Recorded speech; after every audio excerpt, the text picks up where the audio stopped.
Donald Trump, aujourd'hui, je ne parle pas en diplomate, je parle en homme libre, je parle en homme des peuples que votre empire a trop longtemps traités comme des territoires sans voix. Ce que vous appelez la capture de Maduro, nous l'appelons un enlèvement politique. Ce que vous appelez la loi, nous l'appelons le terrorisme d'État. Oui, terrorisme d'État. Parce que lorsqu'une puissance utilise la force, la peur et la coercition pour humilier un président élu, ce n'est plus de la justice, c'est de la domination. Monsieur Trump, écoutez bien, quand un président africain est renversé, vous appelez cela une transition. Quand un président latino-américain est capturé, vous appelez cela une opération. Mais quand vos intérêts sont menacés, vous appelez cela la démocratie. Deux poids, deux mesures. Toujours, aujourd'hui, Maduro. Demain qui? Aujourd'hui, c'est le Venezuela. Hier, c'était l'Irak. Avant-hier, la Libye. Et demain, ce sera n'importe quel pays qui ose dire non. Vous voulez faire croire au monde qu'aucune nation n'est souveraine sans votre permission. Mais je vous le dis clairement, un président n'est pas une proie. Un État n'est pas une chasse gardée. Un peuple n'est pas un troupeau. Ce que vous avez fait au Venezuela n'est pas un message envoyé à Maduro. C'est un message de menace envoyé à tous les peuples libres. Monsieur Trump, vous avez franchi une ligne. Vous avez prouvé une chose au monde entier. La souveraineté, selon Washington, est conditionnelle. Conditionnelle à l'obéissance, conditionnelle au silence, conditionnelle à la soumission. Mais l'Afrique regarde, l'Amérique latine regarde, Haïti regarde, le monde regarde. Et cette fois, nous ne ferons pas semblant de ne rien voir. Dans la prochaine partie, je vais vous dire pourquoi ce geste vous affaiblit plus qu'il ne vous renforce et pourquoi l'ère de l'impunité impériale touche à sa fin. Monsieur Trump, vous croyez que la force, c'est d'arrêter un homme.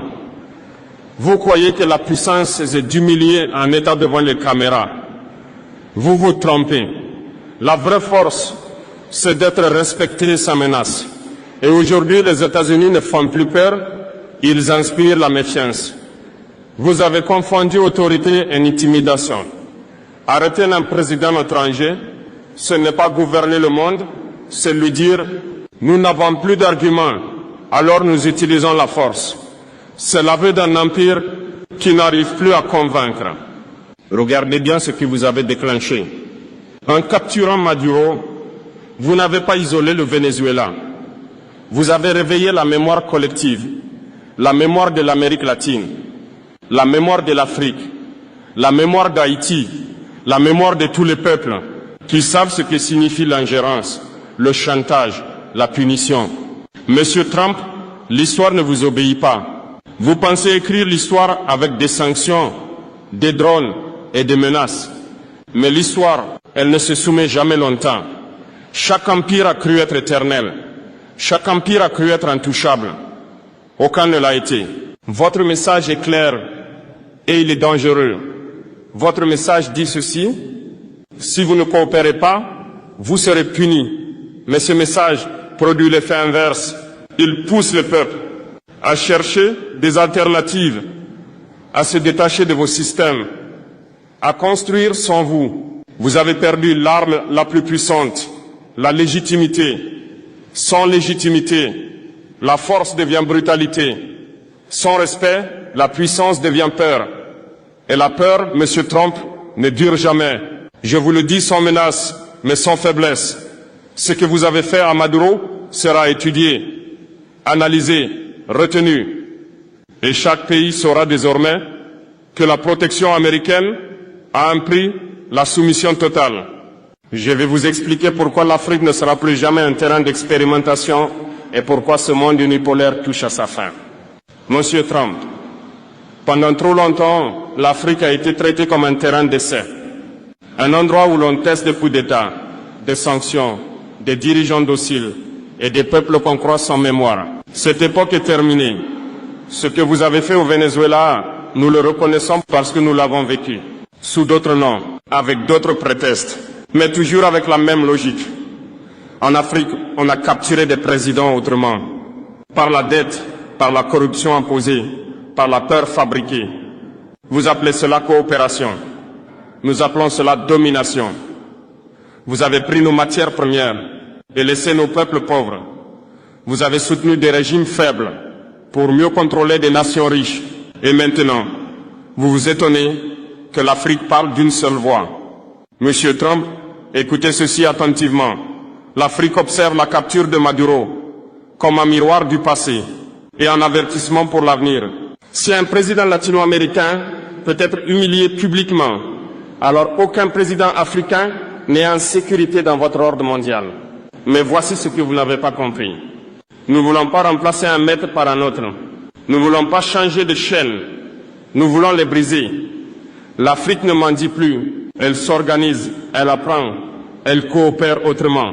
Votre monde unipolaire se fissure. Vous appelez cela une menace. Nous appelons cela un rééquilibrage naturel de l'histoire. Quand un système ne profite qu'à une minorité, il finit toujours par être remis en cause. Ce discours n'est pas une provocation. C'est un constat, un avertissement calme, un message clair. L'Afrique ne sera plus jamais votre laboratoire politique, économique ou militaire. Je vais parler d'un peuple qui comprend cette réalité mieux que tous les autres. Haïti. Monsieur Trump, si vous pensez que le monde ne comprend pas ce que vous avez fait au Venezuela, alors regardez Haïti.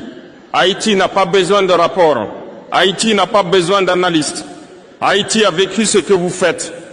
Haïti a été le premier avertissement, premier peuple noir libre, première révolution d'esclaves victorieuse, et immédiatement puni.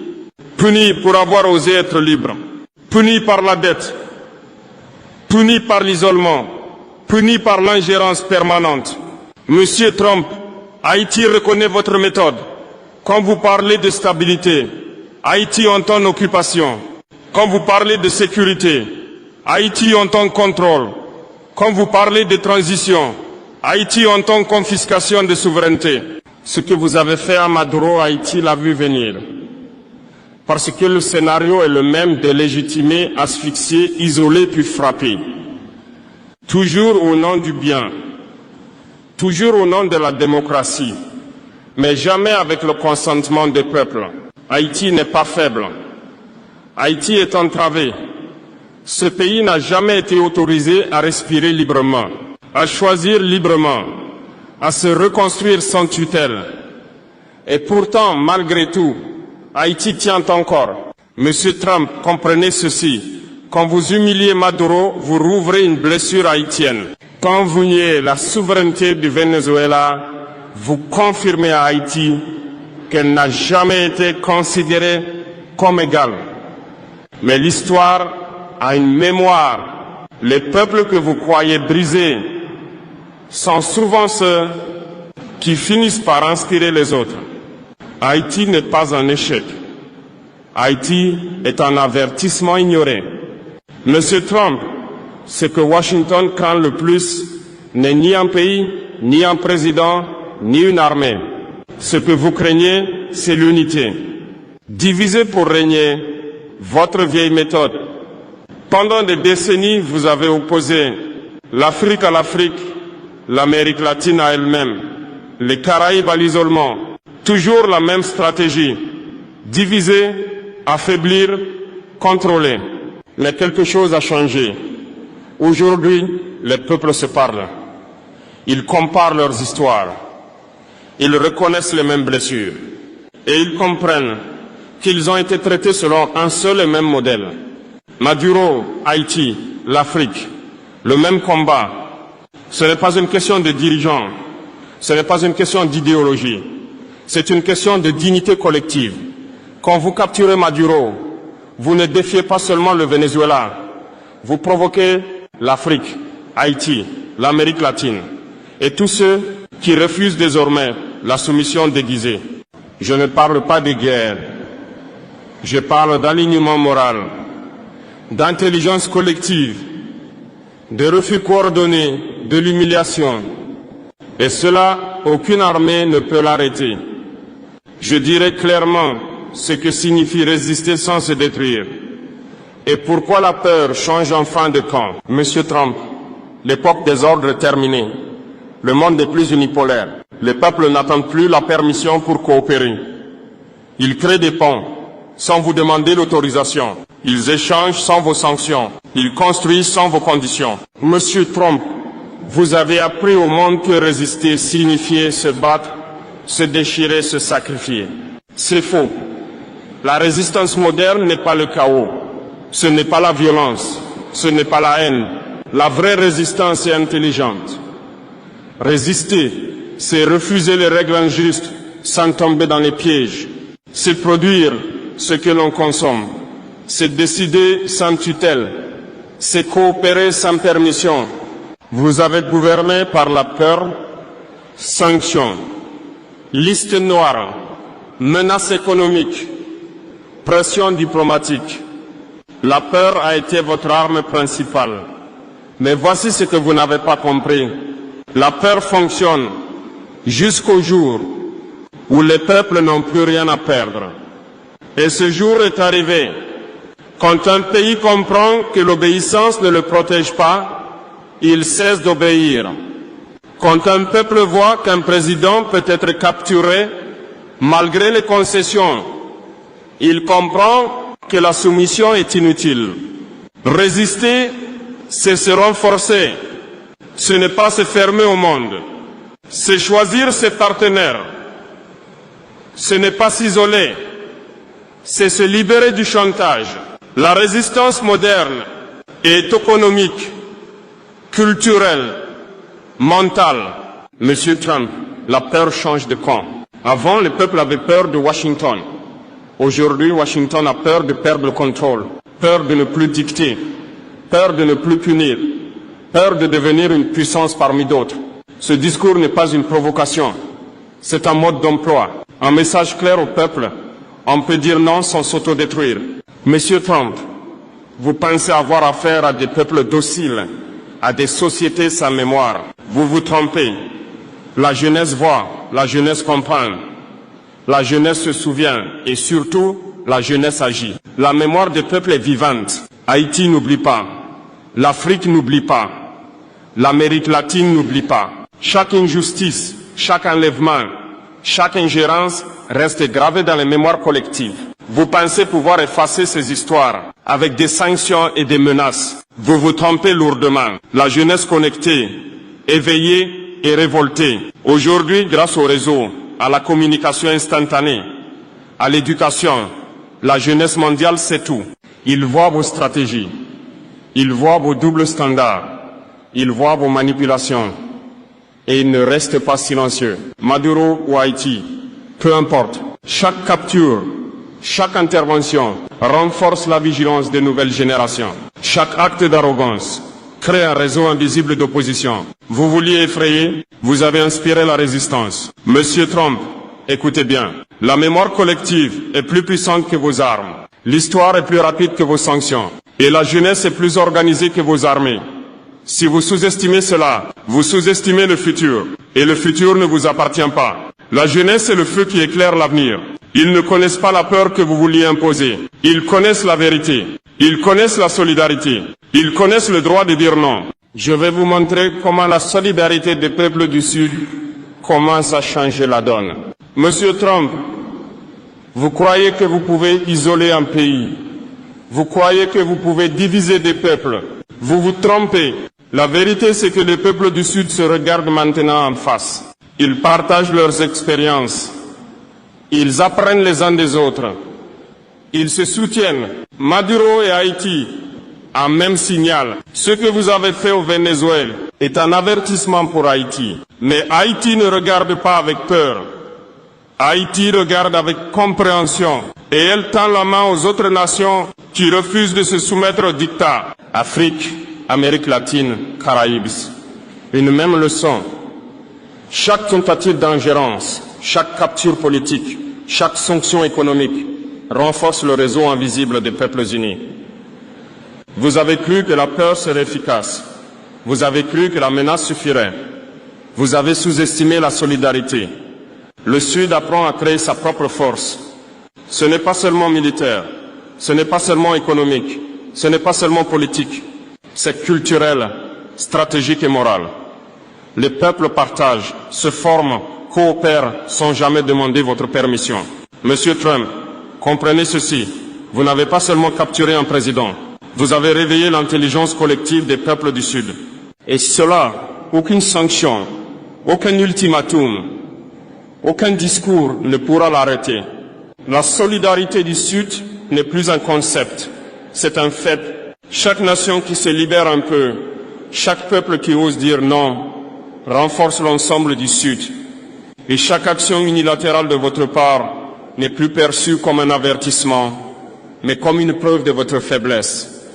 Monsieur Trump, ce que vous avez fait au Venezuela n'est pas un acte isolé, ce n'est pas un incident diplomatique. C'est une violation publique et manifeste de la souveraineté nationale. Chaque action a des conséquences. Vous voulez croire que la capture de Maduro sera oubliée demain. Vous voulez croire que personne ne prendra note. Erreur. Le monde observe. Chaque nation note vos méthodes. Chaque peuple en tire une leçon, et cette leçon est claire. Les puissants ne respectent que la force collective et la résistance organisée. La responsabilité de Washington. Quand une puissance mondiale agit ainsi, elle n'a pas seulement un devoir de puissance. Elle a une responsabilité morale. Elle doit rendre compte. Elle doit respecter le droit. Elle doit respecter la vie politique des autres nations. Ce que vous avez manqué, en kidnappant ou en capturant un président élu, vous avez enfreint non seulement la souveraineté de ce pays, mais aussi le droit moral de tous les peuples à décider de leur destin. Vous avez semé la peur, vous avez semé la division. Vous avez oublié que l'histoire note tout. Le monde attend des réponses. Ce que vous appelez action légitime est perçu comme abus de pouvoir. Et chaque abus de pouvoir appelle une réaction diplomatique, économique, culturelle et morale. Le monde attend que vous assumiez vos responsabilités, que vous cessiez cette politique de coercition et que vous respectiez enfin la souveraineté des États. Monsieur Trump, la question n'est pas que pouvez-vous faire, mais que devez-vous faire? Vous devez réparer ce que vous avez brisé, le respect entre nations, la confiance entre peuples et la stabilité internationale. Je vais dévoiler le message final, un avertissement clair, un appel à la justice et à l'unité mondiale. Monsieur Trump, ce discours touche à sa fin, mais laissez-moi être clair. Ce que vous avez fait au Venezuela n'est pas seulement un affront à un pays. C'est un avertissement pour le monde entier. Le monde n'est plus votre terrain de jeu. Le monde n'est plus votre terrain de jeu. Les peuples ont compris. Ils ne sont pas vos expériences. Ils ne sont pas vos trophées politiques. Chaque action injuste que vous commettez résonne bien au-delà des frontières. Elle forge la résistance. Elle alimente la solidarité. Elle construit l'histoire des peuples libres. La justice n'est pas une option. Vous pouvez tenter de détourner l'attention. Vous pouvez tenter de réécrire les règles. Mais vous ne pouvez pas empêcher la justice de s'imposer. La justice n'est pas seulement judiciaire. Elle est morale. Elle est collective. Elle appartient à chaque peuple qui refuse la soumission. L'unité des peuples du Sud. Aujourd'hui, l'Afrique, l'Amérique latine, les Caraïbes et Haïti commencent à comprendre une vérité simple. Seuls les peuples unis et conscients de leur histoire peuvent résister efficacement. La solidarité n'est plus un mot. Elle est un outil, une force, un bouclier. Vous avez testé la soumission. Vous avez tenté de dicter l'ordre mondial. Mais le monde a changé. Les peuples ont appris. La jeunesse se souvient. La solidarité s'organise. Et la peur change de camp. Ce que nous exigeons aujourd'hui, respect des nations souveraines, fin de l'ingérence dans les affaires intérieures, reconnaissance de la légitimité des peuples à décider, une coopération basée sur le respect mutuel, pas sur la domination. Donald Trump, ce que vous avez commencé avec la capture de Maduro sera étudié, compris et jugé par l'histoire. Les peuples libres du monde vous observent. Ils prennent note, ils ne se soumettront plus. Le monde change. Et ceux qui ne respectent pas la souveraineté des peuples apprendront qu'aucune force, aucun pouvoir, aucun empire ne dure face à la vérité et à l'unité.